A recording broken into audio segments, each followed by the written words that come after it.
Alright everyone, welcome to your 50th HTML5 tutorial, and in this lesson we're going to finally give this baby some functionality, making it work, making something happen whenever we click the save button. So basically, like I said, what we're going to be doing is making a variable.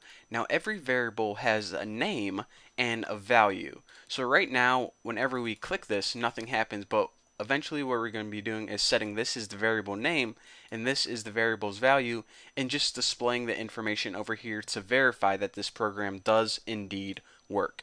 So let me go ahead and do that right now. So now that you got your HTML file and CSS file set up, hop over to your JavaScript file.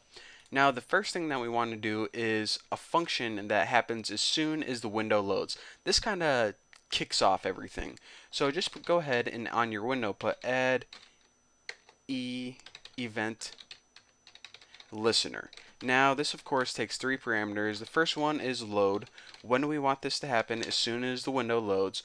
What do we want to happen? Call a function called do first. Now we're going to be building that function in just a couple seconds. And the last parameter is false, and if you guys watch any of my previous tutorials, you know why. So basically, we want to call the function do first as soon as the window is done loading or the web page is done loading.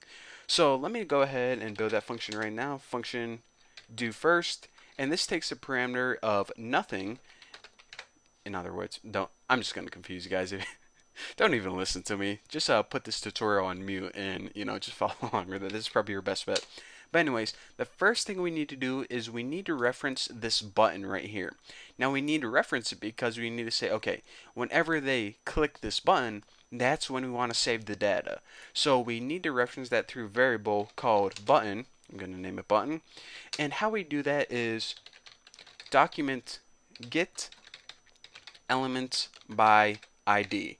Now, if we look, the ID of the button is button, so whenever we reference that ID, it knows that we're talking about this button right here.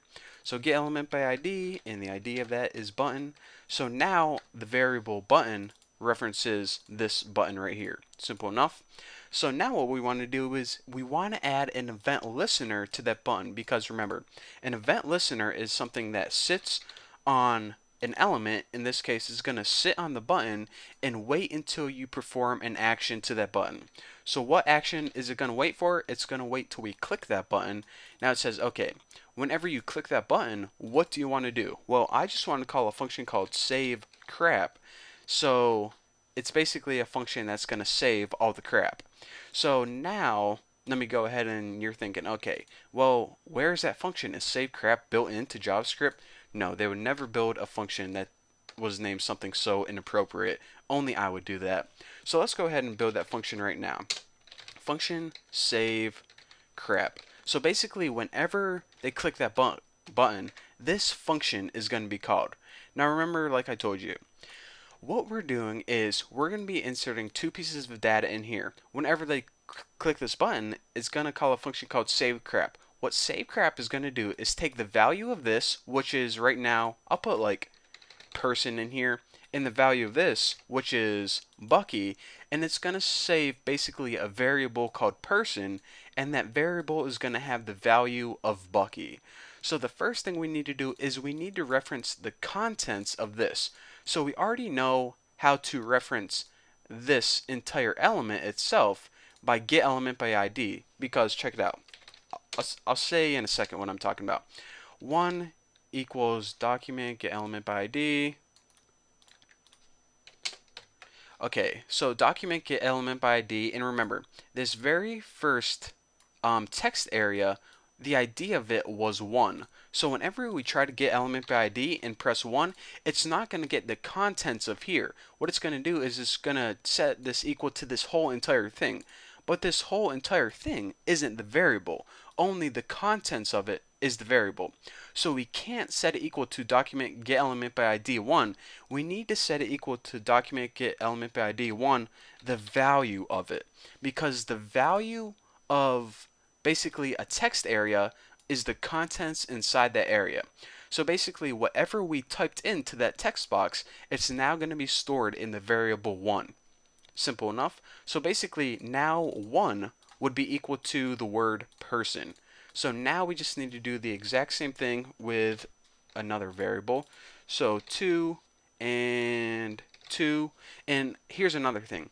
You know how I told you guys that this first one was pretty much the key and the second one was pretty much the value, but I didn't want to name it key and value. Here is why I don't like naming any text area value when I'm working with the JavaScript, because it already has a property called value. So if I put variable 2 equals document get element by ID value value, it may be kind of confusing, especially if I name this variable value. So that is why I chose the variable names 1 and 2 rather than key and value. I hope you understand. So now what I'm going to do is basically this. I have a variable all set up.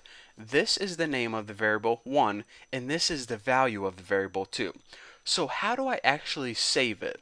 Well, here is where we get to the good stuff.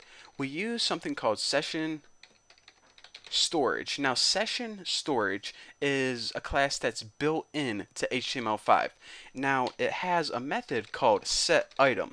Now, usually whenever we have methods that we don't, or functions rather, I guess are called in JavaScript, that we don't usually see, we're going to need to build them ourselves. But this function is actually built into HTML5. What it does is it takes two parameters, in this case 1 and 2. It basically creates a variable that the user is going to store.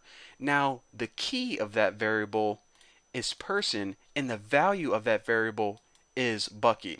So it pretty much creates a variable with the variable's name being the first parameter and the variable's value being the second parameter. So typically, I think more technically, they're called keys instead of names, but I say variable names, and the variable's value is of course the value. So what we did in this line of code is we basically created a variable that we're going to store on the user's computer.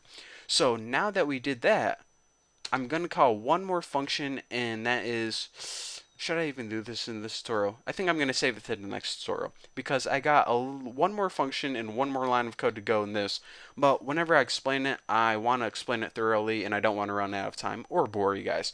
So go, chill out, soak all this knowledge in, go grab a Hot Pocket, some hot chocolate, some more hot stuff. Come back when you're ready to learn, and we're going to be finishing up this program. So thank you guys for watching. Don't forget to subscribe, and I'll see you guys in the next lesson.